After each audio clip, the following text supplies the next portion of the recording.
చంద్రబాబు పవన్ కళ్యాణ్ డ్రామాలు ప్రజలు గమనిస్తున్నారని అన్నారు మాజీ మంత్రి పేర్ని నాని. మడత రాజకీయాలు చేస్తున్న వారికి బుద్ధి చెప్పే సమయం ఆసన్నమైందని అన్నారు. చంద్రబాబుకు పవన్ ఊడిగం చేస్తున్నారని ఆరోపించారు ఆయన. నీ జెండా పవన్ కళ్యాణ్, నీ జెండాల సభ సాక్షిగా చెప్తున్నాం. నీ జెండా చంద్రబాబు నాయుడు జెండా, ఈ రెండు జెండాలని ప్రజలు మడతేయటం ఖాయం.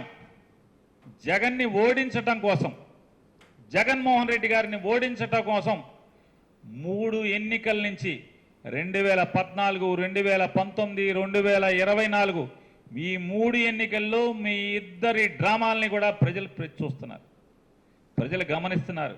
మరీ ప్రత్యేకించి పవన్ కళ్యాణ్ మరీ ప్రత్యేకించి 2014, 2019, 2024 మీ ఇద్దరి డ్రామాలని మరీ ప్రత్యేకించి కాపు కులం గమనిస్తుంది.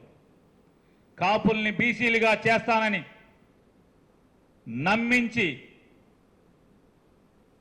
నమ్మించి నిండా ముంచి మోసం చేసినటువంటి మోసాన్ని మది నిండా నింపుతూ రగులుతూ ఉంది.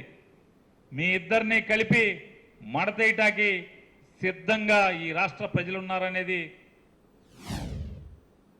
జెండా మోసే కార్యకర్తల్లో, నీకు నమ్మి నీకు ఓటేసేటువంటి అభిమానుల్లో స్థైర్యాన్ని నింపగలిగేది అది వదిలేసి ఎంతసేపు చంద్రబాబుకి ఊడిగం చేస్తూ, చంద్రబాబుకి చెంచాగిరి చేస్తూ, చంద్రబాబు గెలుపు కోసం పనిచేసేటువంటి పని చెప్తూ, కుంటి సాకులు ఇవన్నీ కూడా చెప్తూ నిర్వీర్యం చేస్తూ, అంటే మన జెండా మోసి మనం నమ్ముకుని మన బొమ్మ మోసేవాడిని ఆత్మస్థైర్యాన్ని కించపరిచే రీతిలో మాట్లాడే నాయకుడు ఎవడన్నా దొరుకుతాడా భారతదేశంలో కాదు ఈ ప్రపంచంలో? అవన్నీ మానేసి మళ్ళీ ఒకసారి పవన్ కళ్యాణ్ చెప్తున్నాం, నువ్వు 24 సీట్లు కూడా తీసుకోవద్దు. ఏమీ తీసుకోకుండా చంద్రబాబుకి పోటీ చేయి. మాకేంటి, చంద్రబాబుకి పని చేయి. నువ్వు సమాధానం చెప్పుకోవాల్సింది నిన్ను ప్రశ్నించే, నిన్ను అభిమానించే, నీ హితవు కోరే, నీ మేలు కోరే వాళ్ళకి తప్పితే జగన్మోహన్ రెడ్డి గారికి, వైఎస్ఆర్ కాంగ్రెస్ పార్టీకి కాదు. మీ ఇంట్లో మేలు జరిగితే మాత్రమే మరొకసారి తన గురించి మంచి మాట పక్కవాడికి చెప్పమని, తన్ను ఆశీర్వదించమని చెప్పేటువంటి జగన్మోహన్ రెడ్డి గారు కావాలా?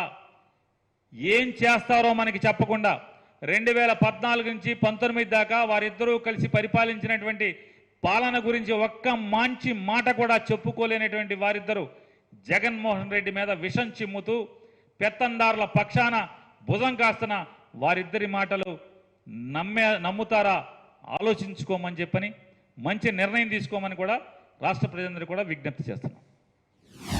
ముందు నుంచి ఒకళ్ళు, వెనక నుంచి ఒకళ్ళు పొడవటానికి ప్రయత్నం చేసిన 151 సీట్లతో ప్రభుత్వాన్ని ఏర్పాటు చేశాడు కదా. ఇవాళ 47 ఏళ్ళ ఇండస్ట్రీ అని ఏదైతే పవన్ కళ్యాణ్ చెప్తున్నాడో, అనుభవం అని, అంత అనుభవం ఉన్నోడే పవన్ కళ్యాణ్ మెళ్ల మీద ఎక్కి కానీ యుద్ధం చేయడానికి కూడా ధైర్యం కూడా చాలటలేదు కదా జగన్మోహన్ రెడ్డి గారితో. ఇంత బలంగా ఎలా తయారయ్యాడు?